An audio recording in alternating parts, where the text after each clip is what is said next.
I was disowned and left with nothing after being framed by my stepmom and stepsister. But in the end, karma publicly destroyed them both forever. Let me back up a little. My stepsister, Ashley, was the golden child. She was 20 at the time, 3 years older than me, and had this way of getting everything she wanted. She was one of those people who could do no wrong in the eyes of adults, especially my dad. Meanwhile, I felt like I couldn't breathe without someone accusing me of doing it wrong. I learned early on to keep my head down and stay out of the way, but even that wasn't enough. Ashley hated me. I don't use that word lightly, but it's the truth. She had this venomous energy around me that I could never understand. I tried being nice when I first moved in with them, but it didn't take long to realize it didn't matter what I did. She just didn't want me there. And Carol? She only made it worse. If Ashley said the sky was green, Carol would be out there arguing with NASA to back her up. It was little things at first. Ashley would borrow my stuff without asking, makeup, clothes, even my phone charger, and then play dumb when I confronted her. If I complained to my dad, Carol would swoop in, twisting the story to make me sound unreasonable or selfish. "She's just borrowing it," she'd say. "Why are you always so dramatic?" The worst part was that my dad believed them every single time. I think part of him was just relieved not to have to deal with the fallout of his divorce from my mom. He'd latch onto whatever story Carol fed him because it was easier than dealing with me. If you asked him, I was the problem child, just like my mom. He liked to throw that one around a lot. "You're just like her," he'd say whenever I dared to speak up. He never said it like it was a compliment. So, by the time the watch incident happened, things had already been building for years. My dad had this watch, this ridiculously expensive, custom-made thing that my mom had given him back when they were married. It wasn't just a watch to him, it was sentimental. One of the few things he kept from their marriage, though he'd never admit it outright. He wore it on special occasions, and polished it like it was some kind of family heirloom. I didn't even realize the watch was missing until I came home from school one day and walked straight into a storm. My dad was pacing in the living room, his face bright red. Carol was sitting on the couch with her arms crossed, glaring at me like I'd just committed some terrible crime. And Ashley? She was sitting off to the side, looking way too innocent. It was the kind of innocent that practically screams guilt, but my dad never saw it that way. "Where is it?" My dad barked the moment I stepped inside. I froze, confused. "Where's what?" "The watch," Carol snapped, like I was being difficult on purpose. "Don't play dumb, young lady. Ashley saw you sneaking around in your dad's room." "What?" My brain scrambled to catch up. I'd barely been home that week except to sleep. The only time I'd even gone near their room was to grab the cat when she bolted upstairs. I didn't take anything. Ashley nodded, her expression all fake concern. "I saw you coming out of Dad's room the other day. You look sketchy." "Sketchy? Really?" That's what she was going with? "I didn't take your stupid watch," I said, trying to keep my voice steady, but I could already feel the panic setting in. "I didn't even know it was gone." Carol shook her head, her lips curling into that smug little smirk she always wore when she thought she'd won. "You've been acting strange lately, ever since the cat died. Maybe you were looking for attention." I felt like the air had been sucked out of my lungs. My cat, my childhood pet, had passed away the week before, and I was still grieving. She'd been with me since I was 3 years old, the one constant in my life when everything else fell apart. And now Carol was using that against me? I couldn't believe it. "I'm not looking for attention," I shot back, my voice shaking. But my dad cut me off before I could even finish. "Enough," he shouted. "I've had it with your nonsense. First the attitude, and now this. You're just like your mother, a liar and a lunatic." My heart dropped. I could feel my throat tightening, tears threatening to spill over. "I didn't take it," I whispered, "I swear." But he wasn't listening. He never listened. Carol was already packing up my things, throwing them into a bag like she couldn't get me out of the house fast enough. My dad stood there, arms crossed, watching it all happen. Ashley stayed on the couch, not saying a word, but the smirk on her face said it all. "Get out," my dad said, his voice cold and final. "Go to your mother's if she'll have you, but you're not staying here." I begged him to reconsider, to at least hear me out, but it was no use. He'd made up his mind. To him, I was guilty, and that was the end of it. By the time Carol shoved the duffel bag into my arms and slammed the door behind me, I was too numb to even cry. I walked to the bus stop in a daze, replaying the whole thing over and over in my head. How could my dad, my own father, throw me out like that over a watch? I didn't know where else to go except my mom's house. She wasn't exactly stable, she had her own issues, but at least I knew she wouldn't accuse me of being a thief. My mom was surprised to see me, but not in the warm, "Oh honey, what happened?" way you'd expect. She wasn't the comforting type. Her reaction was more like, "Well, what did you do this time?" "I didn't do anything," I said, trying to keep my voice steady.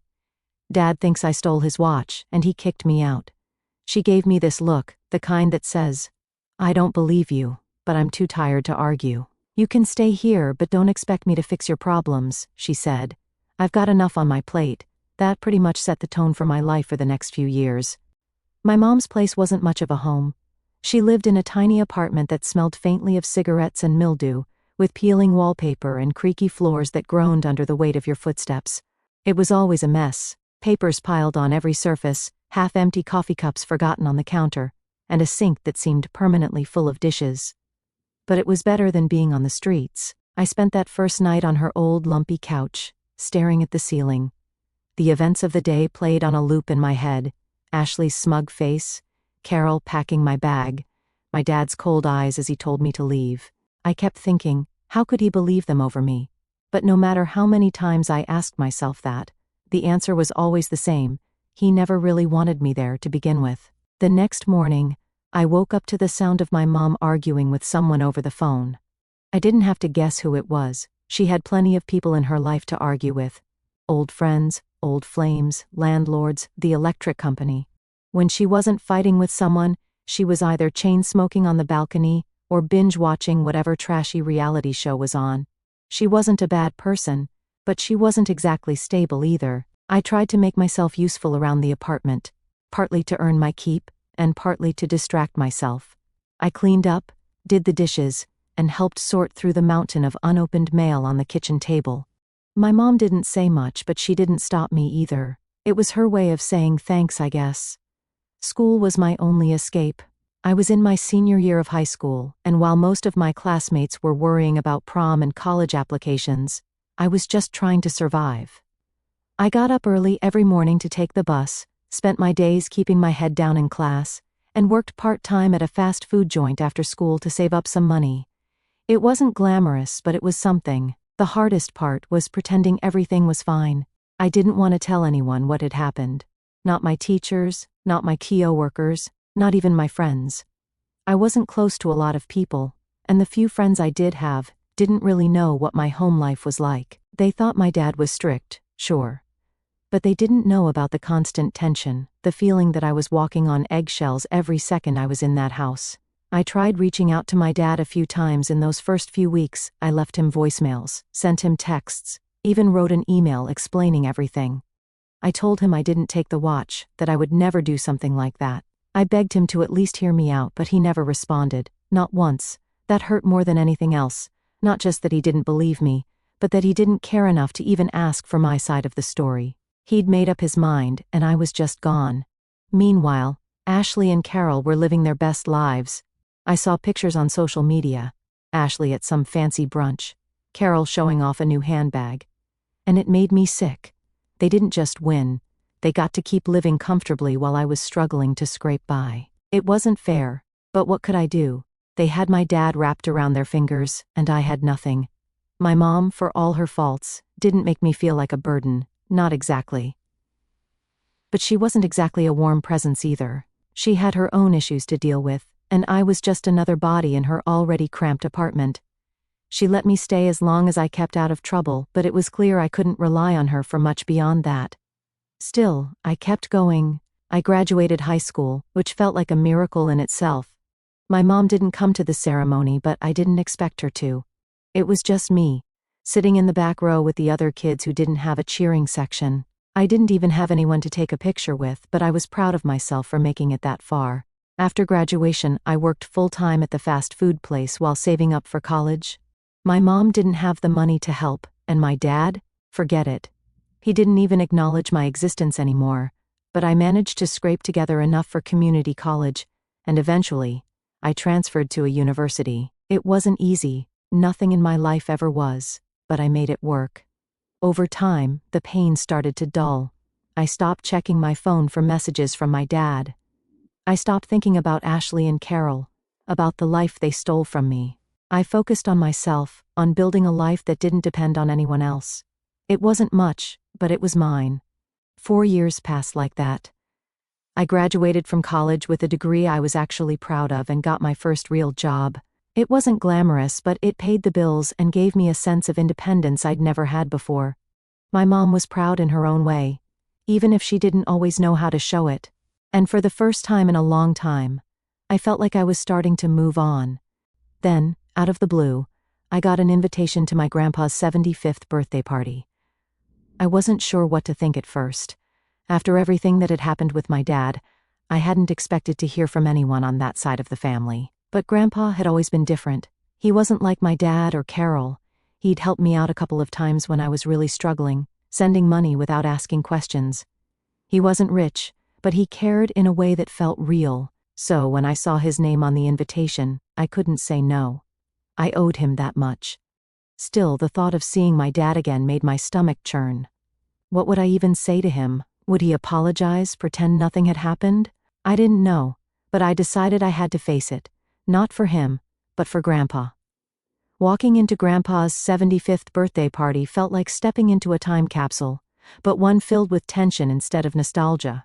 The farmhouse he rented for the celebration was beautiful, a big, open yard with string lights, folding chairs set up under a white tent, and tables filled with homemade food. For anyone else, it probably looked like the perfect family gathering, but for me, it felt like a minefield. I hadn't seen my dad, Carol, or Ashley in 4 years, not since the day I was thrown out. As I parked my car and sat there, staring at the entrance, I could already feel the lump forming in my throat. Part of me wanted to turn around and leave, but the invitation wasn't from them, it was from Grandpa. He'd always been the one person on my dad's side of the family who genuinely cared about me. I couldn't let my fear of seeing them ruin his big day. When I stepped inside, I immediately regretted not bringing a friend for moral support. The first people I saw were distant cousins and relatives I hadn't spoken to in years. A few smiled and waved, but most barely recognized me. I felt like an outsider, like I didn't belong. But then I spotted Grandpa standing near the drinks table, chatting with one of his friends. He looked so happy, his face lit up with the kind of joy you only see on someone who's truly content. "Hey Grandpa," I said, walking up to him. His face lit up even more when he saw me. "There's my girl," he said, pulling me into a big hug. "I wasn't sure if you'd make it, but I'm so glad you did." "Of course," I said, trying to keep my voice steady. "I wouldn't miss this for the world." He squeezed my shoulder and introduced me to a few of his friends. For a little while, I felt okay, even comfortable. I stuck close to him, avoiding the tables where my dad and Carol were sitting. I hadn't seen them yet, but I could feel their presence in the air, this invisible weight pressing down on me. Eventually, though, I couldn't avoid them any longer. It happened while I was grabbing a plate of food. I turned around, and there they were, my dad, Carol, and Ashley sitting together at a table, laughing like they didn't have a care in the world. My stomach dropped. It wasn't just seeing them again. It was how normal they looked, like the last 4 years had been a vacation for them while I'd been clawing my way back from rock bottom. My dad caught my eye first. His face froze for a moment, like he wasn't expecting to see me. Then he quickly looked away, pretending I wasn't there. Carol glanced up, and when she saw me, her lips curled into that same smug smile she always wore, the one that made me want to scream. Ashley didn't even acknowledge me. She was too busy scrolling on her phone, acting like none of this had anything to do with her. I took a deep breath and walked away. I wasn't about to let them ruin this for me. Grandpa had been there for me when no one else was, and I wasn't going to let their presence make me forget that. Still, it was hard to focus on anything else. Every time I looked around, I caught glimpses of them out of the corner of my eye. My dad laughing with some uncle, Carol whispering to one of the aunts, Ashley flipping her hair like she was still the queen of the world. It wasn't until Grandpa stood up to give his toast that things really started to unravel. "Thank you all for being here," he began, raising his glass. The crowd quieted down, everyone turning to listen. I feel so lucky to have lived 75 wonderful years, surrounded by such an incredible family." He went on for a bit, sharing stories about his childhood, his marriage to Grandma, and how proud he was of his kids and grandkids. It was sweet, and I could tell it meant a lot to him to have everyone there. But then his tone shifted.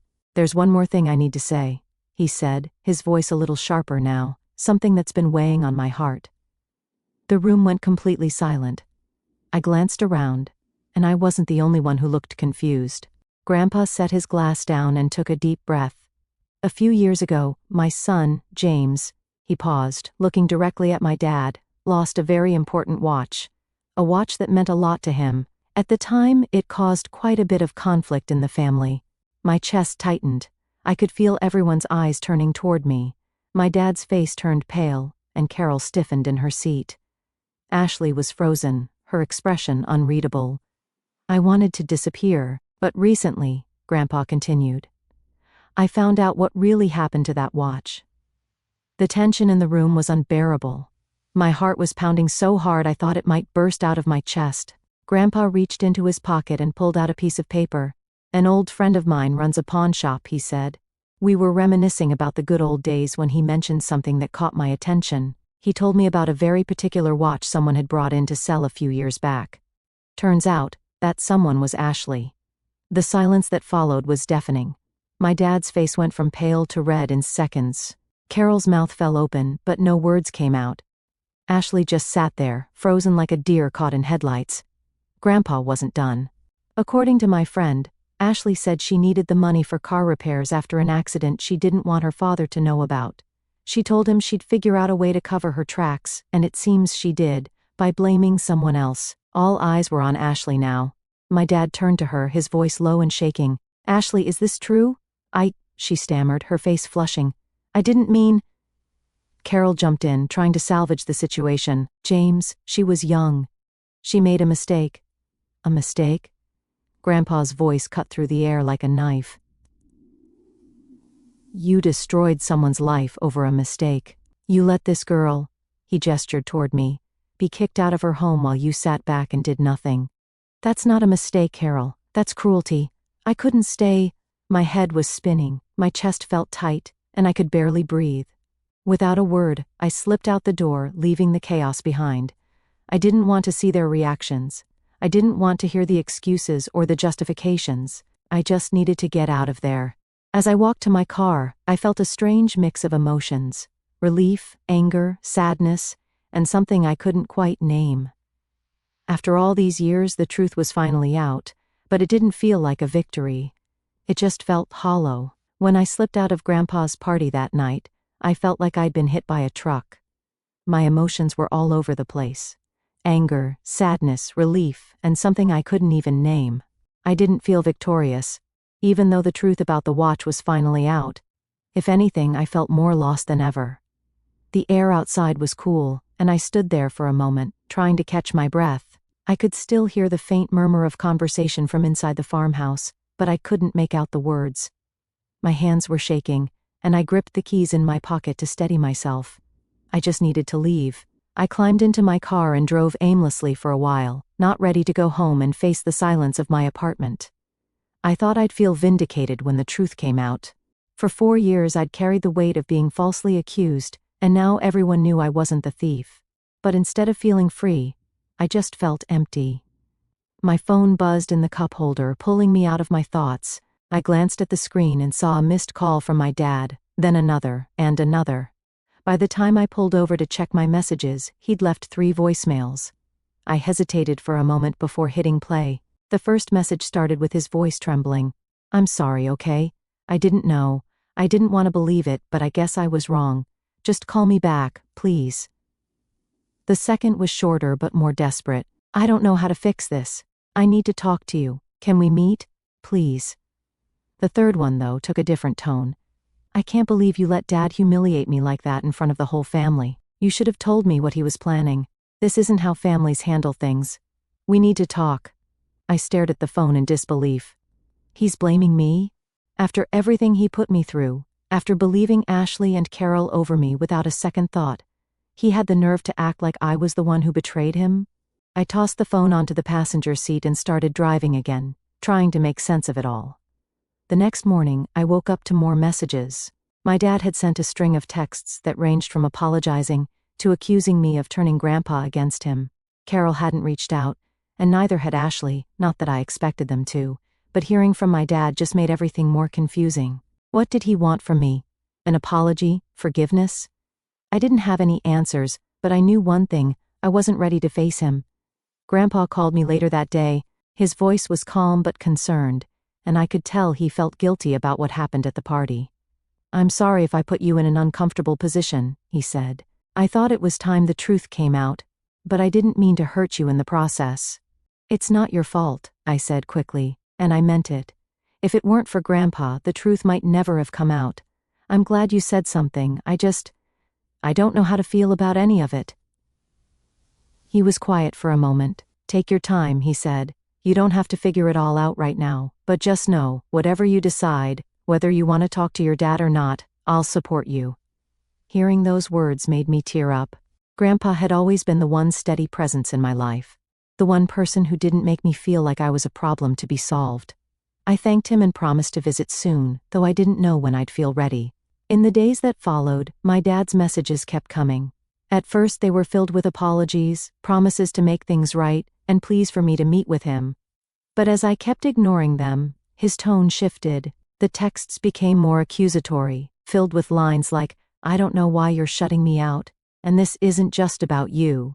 You're tearing the family apart." The family? What family? The one that threw me out like I was trash? The one that let Ashley and Carol walk all over me for years? I couldn't believe he had the audacity to frame it that way. Every message he sent just made me angrier, but I still couldn't bring myself to respond. I didn't know what to say, or maybe I just didn't think it would make a difference. As for Ashley and Carol, they stayed silent. I didn't hear a single word from either of them, which was fine by me. I didn't want their fake apologies or half-hearted excuses. They'd done enough damage, and I had no interest in giving them another chance to hurt me. But of course, that wasn't the end of it. A week after the party, I got a call from one of my cousins. She was always the family gossip, and she wasted no time filling me in on everything that had happened after I left. According to her, the party turned into a disaster the moment Grandpa finished his toast. My dad tried to defend Ashley, claiming it was just a misunderstanding, but Grandpa shut him down, saying there was no misunderstanding when it came to lying and stealing. Carol tried to play the victim, saying Grandpa had ruined the family's reputation by airing their dirty laundry in public, but no one was buying it. By the end of the night, most of the relatives were whispering about how Ashley and Carol had manipulated my dad for years and how he'd been blind to it. It was the first time in my life I'd felt like anyone on that side of the family actually saw the truth. My cousin also told me that Ashley had stormed out in tears, refusing to talk to anyone, while Carol stayed behind, trying to do damage control. My dad apparently just sat there, looking like he didn't know what to do. Hearing all of this should have made me feel better, like justice had finally been served, but instead, it just made me sad. Sad that it had taken this long for the truth to come out. Sad that my dad was only realizing now how much he'd screwed up. Sad that, even with the truth out in the open, I still didn't feel like I'd gotten any closure. A few days later, my dad showed up at my apartment. He didn't call ahead or ask if I was home, he just knocked on the door like he had every right to be there. When I opened it and saw him standing there, I felt my chest tighten. He looked tired, older than I remembered, and his eyes had this desperate look in them that I didn't know how to process. "We need to talk," he said. I stood there for a moment, gripping the edge of the door. Part of me wanted to slam it in his face, but another part of me, the part that still craved his approval, no matter how much I hated it, told me to hear him out. "Fine," I said, stepping aside to let him in. "Talk." I stood there, gripping the edge of the door, as my dad shuffled into my apartment. He looked smaller than I remembered, like the weight of everything that had happened had finally caught up to him. He didn't say anything at first, just glanced around my apartment like he was trying to place me in this new version of my life. I crossed my arms and waited, my stomach twisting into knots. "Nice place," he said awkwardly, finally breaking the silence. "Thanks," I replied flatly. I wasn't going to make this easy for him, not after everything. "What do you want?" He looked at me like I'd just slapped him, but I didn't feel bad about it. He wasn't here to catch up or make small talk. He had a purpose, and I wasn't going to let him dance around it. I came to apologize, he said, running a hand through his hair. I know I screwed up big time. I should have believed you and I didn't. I let them convince me you were lying and that was wrong. I stared at him, trying to gauge whether he actually meant it, or if he was just saying what he thought I wanted to hear. It took you 4 years to figure that out? His shoulders sagged, and he looked down at the floor. I know. I was blind. I wanted to believe Carol and Ashley because it was easier than admitting that my family wasn't perfect. I didn't want to face the fact that they could lie to me like that. And I don't know, maybe I was afraid you'd turn out like your mom. There it was, the thing he always threw in my face. I felt my jaw tighten. You mean the mom you divorced and called crazy every chance you got? He winced but didn't argue. I know I said some things I shouldn't have. About her. About you. I was wrong, and I see that now. You see it now? I shot back, my voice rising. It took Grandpa blowing up your perfect little bubble for you to even consider that maybe I wasn't the problem. Do you have any idea what it was like for me, being thrown out like I was nothing? And for what? A watch Ashley stole to fix her car? I know, he said quietly. I can't imagine how much that hurt you. I laughed bitterly. You can't imagine? You don't have to imagine, Dad. You lived it. You made it happen. He flinched, and for a moment, I thought he was going to leave. Part of me hoped he would.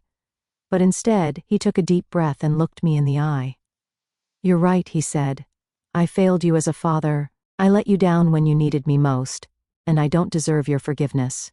But I'm asking for it anyway. The sincerity in his voice caught me off guard for a second. I didn't know what to say. Part of me wanted to forgive him, to let go of the anger that had been eating at me for years, but another part of me, the part that still felt like a 17-year-old kid standing on the sidewalk with a duffel bag, couldn't let him off the hook so easily. I don't know if I can forgive you, I said finally. Not yet anyway. He nodded, like he expected that answer. I understand. I want to fix things if I can. I want to be part of your life again. I shook my head, frustration bubbling up inside me. You don't get to just walk back into my life and act like nothing happened. You let them ruin everything for me. And now you want to fix it? How? What could you possibly do to make up for 4 years of ignoring me? He didn't have an answer for that. He just stood there, looking lost and ashamed. And maybe that should have made me feel better, but it didn't. It just made me feel more empty. I don't know what to say, he admitted. I can't change what I did. All I can do is tell you how sorry I am, and hope you'll give me a chance to make things right. I stared at him for a long moment, my mind racing. Part of me wanted to scream at him, to make him feel even a fraction of the pain I'd felt all those years. But another part of me just felt tired of carrying the anger, tired of reliving the betrayal, tired of trying to figure out what I owed him, if I owed him anything at all. I need time, I said finally. I can't just let this go. I need to figure out where I stand with you. He nodded again, his face heavy with emotion. Take all the time you need. I'll be here when you're ready. For a moment, I almost felt sorry for him, almost. But then I remembered all the nights I spent crying myself to sleep, all the times I begged him to listen to me, and the sympathy vanished. I think you should go, I said, stepping back toward the door. He hesitated, like he wanted to say more, but then he nodded and walked past me. I'm sorry, he said again as he stepped out into the hallway, for everything. I closed the door behind him and leaned against it, my chest heaving with a mix of emotions I couldn't even name. Relief, sadness, anger, closure, maybe. I wasn't sure yet. In the days that followed, I started to process everything. Grandpa called to check in on me, and I told him about the conversation with my dad. He didn't try to push me one way or the other, just listened and let me vent. It helped more than I expected. My dad kept his promise and didn't contact me again, though I knew the door was open if I ever wanted to reach out. As for Ashley and Carol, I didn't hear a peep from them, and that was perfectly fine with me. I didn't need or want their apologies. Final update: about a week after my conversation with my dad, Grandpa called me over to his place. He sounded serious, almost grim, which wasn't like him at all. When I arrived, he had a stack of papers spread out on his coffee table. I've been doing some digging, he said, and what I found is worse than I thought. It turned out that Grandpa, in his frustration over the watch incident, had started going through old financial records for the family business. My dad, Carol, and Ashley had been living comfortably off family money for years, but something about the way they handled their finances had never sat right with him. What Grandpa discovered was shocking. Carol and Ashley hadn't just lied about the watch. They had been running a string of financial scams behind my dad's back for years. They'd siphoned money from the business accounts, taken out credit cards in my dad's name, and even racked up debt on loans he didn't know existed. The watch incident was just the tip of the iceberg. Grandpa explained that Ashley had a habit of spending money she didn't have, and Carol had been covering for her by moving funds around and hiding transactions. It wasn't just careless spending, it was deliberate fraud. Grandpa's voice was calm but firm as he laid it all out. "Your dad has no idea how much trouble they've gotten him into," he said, "and frankly, he's let them get away with it for too long." I was floored. I mean, I always knew Carol and Ashley were manipulative, but this was next level. Grandpa told me he had already consulted with his lawyer and decided to take drastic action. "Your father isn't responsible enough to handle the family legacy," he said, "and I'll be damned if Carol and Ashley get their hands on a single cent." In one swift move, Grandpa disinherited my dad. Everything that was supposed to go to him, money, property, trust funds, was being redirected. A significant portion was now going to me, which I didn't even know how to process. "I'm not doing this to punish your father," Grandpa said. "I'm doing it to protect you and the family's future. He made his choices, and now he has to live with the consequences." The fallout was immediate. Grandpa didn't waste any time putting his plan into action. And within days, my dad found out he had been cut off. The house they were living in, which Grandpa technically owned, was put on the market. My dad was given an ultimatum. He could stay in the house, but only if Carol and Ashley left. Predictably, my dad refused. Carol and Ashley were his family after all, and he couldn't imagine turning his back on them. So Grandpa followed through and began the process of evicting them. They had 30 days to vacate. The news sent Carol into a tailspin. She tried everything, begging, guilt-tripping, even threatening to sue Grandpa. But none of it worked. Grandpa's lawyer had made sure every loophole was closed, leaving Carol with no legal ground to stand on. Ashley, meanwhile, was spiraling. With no money to fall back on, she was scrambling to pay off her debts. At one point, she even reached out to me, sending a long, rambling text about how sorry she was and how much pressure Carol had put on her.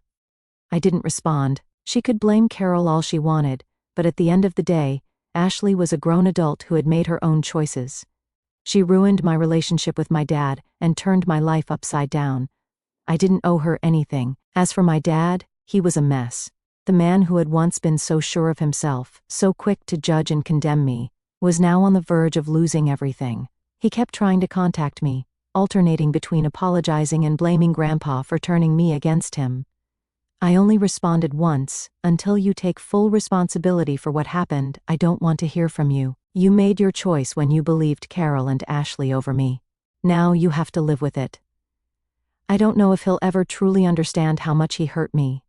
Maybe he's too wrapped up in his own guilt to see the bigger picture. Or maybe he just doesn't care. Either way, I'm done trying to fix something that's so clearly broken. The one bright spot in all of this has been Grandpa. He's been my rock through everything, always reminding me that I'm not alone. We've gotten closer than ever, and he's made it clear that he wants to support me however he can. "I can't undo what they did to you," he told me recently, "but I can make sure you have the future you deserve." Hearing that means the world to me. For so long I felt like I didn't matter to anyone, but now I know that's not true. The dust is still settling. My dad, Carol, and Ashley are out of the house and trying to figure out their next move. Carol filed for divorce, probably thinking she could get a big payout, but there's nothing left for her to take. Ashley has gone radio silent, which is fine by me. As for me, I'm finally at peace. I don't know what the future holds, but for the first time in years, I feel like I'm in control of my own life. Grandpa was right. They made their bed, and now they have to lie in it. Thank you all for listening to my story. Life doesn't always go as planned, and there were moments when I truly felt like I couldn't go on, but it was in those storms that I learned how to stand up again, stronger, braver, and more determined. I am no longer the person I was in the past. I'm becoming someone new, someone who walks forward with hope instead of bitterness. If you're going through dark times too, please remember this. Every storm will pass, and the sun will shine again. We all deserve happiness, not because of what we've lost, but because we've chosen to keep moving forward.